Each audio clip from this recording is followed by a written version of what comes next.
جا۔ خلاصہ یہ نکلا کہ جب تم دعوت دو تو نرم زبان سے، سہل زبان سے دیں، تاکہ سہل زبان سے جو بات نرمی سے کی جائے وہ دوسرے کے دماغ میں پہنچتی ہے اور کامیابی بھی حاصل ہوتی ہے۔ جیسے اللہ نے فرمایا ادعو الی سبیل ربک بالحکمت والموعظۃ الحسنۃ وجادلھم باللتی ہی احسن، نرم بات سے دعوت دیں۔ مجھے یاد ہے میں جب پڑھتا تھا بہاولپور میں، میں پڑھتا تو اپنے مدرسے میں تھا، وہاں امتحان کے لیے جاتے تھے۔ اس وقت جامعہ عباسیہ پہلی اسلامی یونیورسٹی تھی ہمارے بہاولپور ڈویژن میں، پورے پاکستان میں کہیں اسلامی یونیورسٹی نہیں تھی، کیونکہ نواب صاحب جو تھے صادق محمد خان اللہ مغفرت فرمائے، ان کو دین سے بہرحال ایک بہت بڑا تعلق تھا۔ مسجد صادق بھی انہوں نے بنائی تھی اور جامعہ عباسیہ کی بنیاد بھی انہوں نے رکھی تھی، اور امور مذہبیہ کا ادارہ بھی انہوں نے بنایا تھا کہ جس میں وراثت، انتقال، نکاح، طلاق سب اسلامی شریعت کے مطابق، اور بڑے بڑے علماء کو انہوں نے رکھا۔ اور عربی کے دین کے مدارس پوری ریاست میں صرف پہلے ہیں جو نواب صاحب نے بنائے تھے، اور پورے ملک میں کہیں اسلامی مدرسہ نہیں تھا۔ ان مدرسوں کی اس طرح ہوتی مؤدب، اور اس کے بعد یہ ہے کہ پھر آخری درجہ جو تھا وہ فاضل کا تھا۔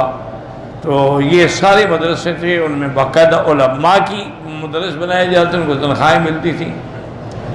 تو بہرحال ایک تو اس میں ہم امتحان کے لیے جاتے تھے۔ ایک مسجد تھی، اس کا امام صاحب بڑا اچھا قرآن شریف بڑا خوبصورت پڑھتے تھے، تو میں چاہے کہیں دور بھی ہوتا تھا نا، پھر میں مغربی عشاء کی نماز وہیں جاتا تھا پڑھنے کے لیے۔ چلو قرآن تو سنیں گے نا، قرآن اگر کوئی پڑھنے والا ہو نا تو پھر انسان کو لطف آتا ہے نا قرآن سننے کا۔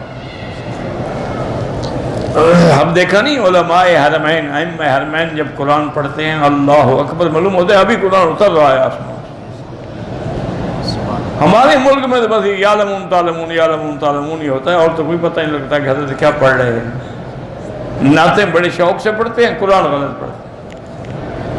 انا للہ و انا الیہ راجعون ولا نقول الا کما یحب ربنا ویرضی۔ لیکن اس مسجد کا جو مؤذن تھا نا، وہ بڑا سخت اور تلخ مزاج آدمی تھا۔ بہرحال میں وضو کر کے مسجد میں گیا تو اسی طرح ایک نوجوان، کوئی کالج کا لڑکا تھا میرے خیال میں، وہ آیا، اس نے پینٹ اپنی تھوڑی سی اونچی کی اور اس نے آدھے بازو کے شرٹ پہنی ہوئی تھی۔ وہ اس کو دیکھا تو شروع ہو گیا، تم مسلمان ہو، تم یہ مسلمانوں کے کپڑے یہودیوں کا لباس پہن کے مسجد میں آ جاتے ہو۔ اب وہ چپ کر کے کھڑا ہے، میں پہچان کبھی نوجوان ہے، اس کو غصہ نہیں آ رہا، لیکن اس بوڑھے کا حال دیکھو،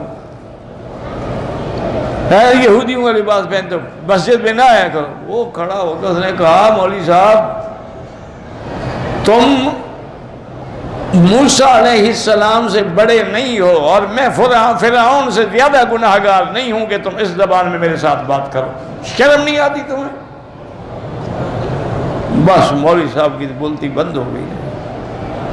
میں کیسے بات کر رہے ہو، میں فرعون سے بھی برا ہوں اور تم پیغمبر سے بھی اچھے ہو گے، تم مجھے ڈانٹ رہے ہو۔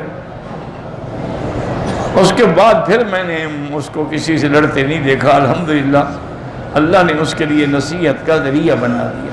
تو لہذا جو نرم بات ہوتی ہے نا، اس کا اثر ہے۔